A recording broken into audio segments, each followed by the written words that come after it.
আজকে একটু অন্যরকম গল্প করি জেনারেশন গ্যাপ নিয়ে। তো আমাদের তখন যৌথ পরিবার ছিল। আমি 70s মহিলা, এখন আমার বয়স 54, আমার মেয়ের বয়স 25।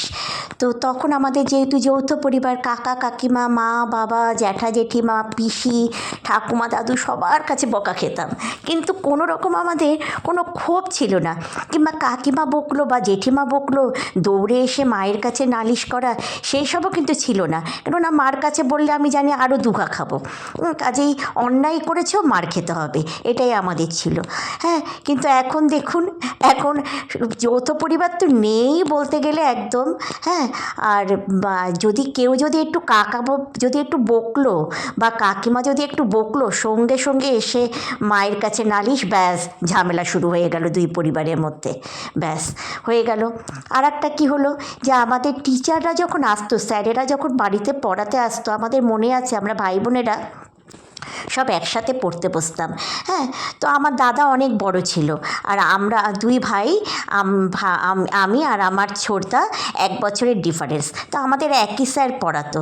তো যাই হোক, ওরকম বাবারা কিন্তু বলেই ছিল যে স্যারকে বলে রেখেছে যে ওদেরকে যেভাবেই হোক ওদেরকে মারধর করে ওদের কাছ থেকে পড়া করিয়ে নেবেন। হ্যাঁ, আপনার ওপরে পুরো ওদেরকে মানুষ করবার দায়িত্ব আপনার ওপরে ছেড়ে দিলাম, আপনি যেভাবে পারেন ওদেরকে করে দেবেন।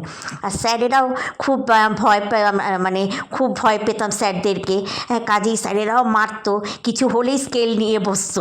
হ্যাঁ, একটা কিছু না পারলেই ব্যাস, এইটা হোমওয়ার্ক করিনি, ব্যাস একটা পিঠের মধ্যে পড়লো, আর একটা করিনি পিঠের মধ্যে পড়লো, এই ছিল। কিন্তু আমরা কিন্তু কখনো সেটা আবার এসে নালিশ করতাম না। আমার এখন মনে আছে, আমি সেন্ট জেভিয়ার্সে পড়তাম, তখন ক্লাস 4-এ পড়ি।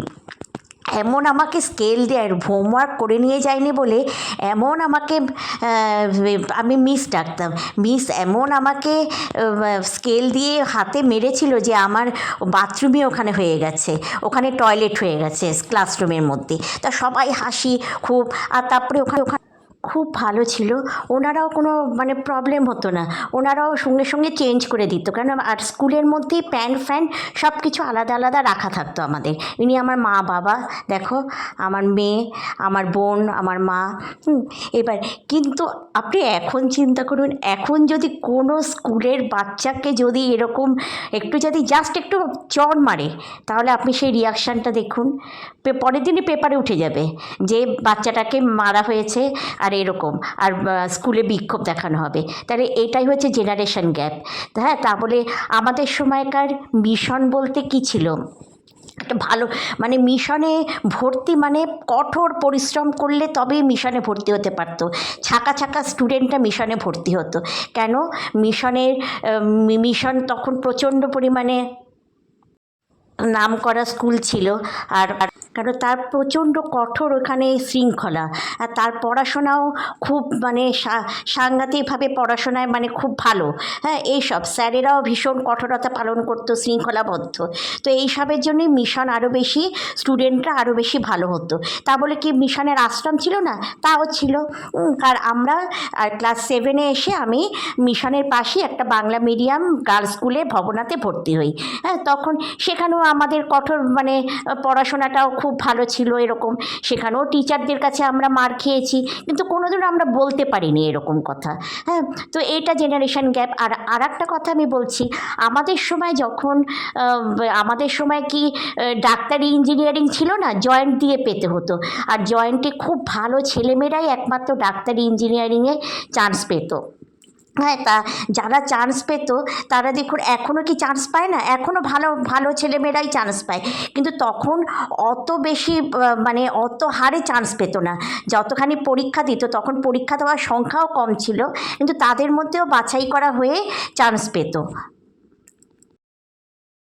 তখন হয়তো 1 লাখ পরীক্ষা দিত, তখন জয়েন্ট একটাই ছিল, 1 লাখ পরীক্ষা দিত, তার মধ্যে দেখা গেল যে হয়তো 50,000, হয়তো 50,000ও না, হয়তো 20,000 চান্স পেল। হ্যাঁ, এবারে যারা ভালো ইঞ্জিনিয়ারিংয়ে যেত তারা শিবপুর, যাদবপুর, খড়গপুর এগুলোতে চলে যেত। আবার যারা মেডিকেলে যেত তারা মেডিকেল লাইনে বড় বড় হসপিটালগুলোতে চলে যেত। তো যাই হোক, আর এখন দেখুন, এখন নিট আলাদা আবার মানে জয়েন্ট আলাদা।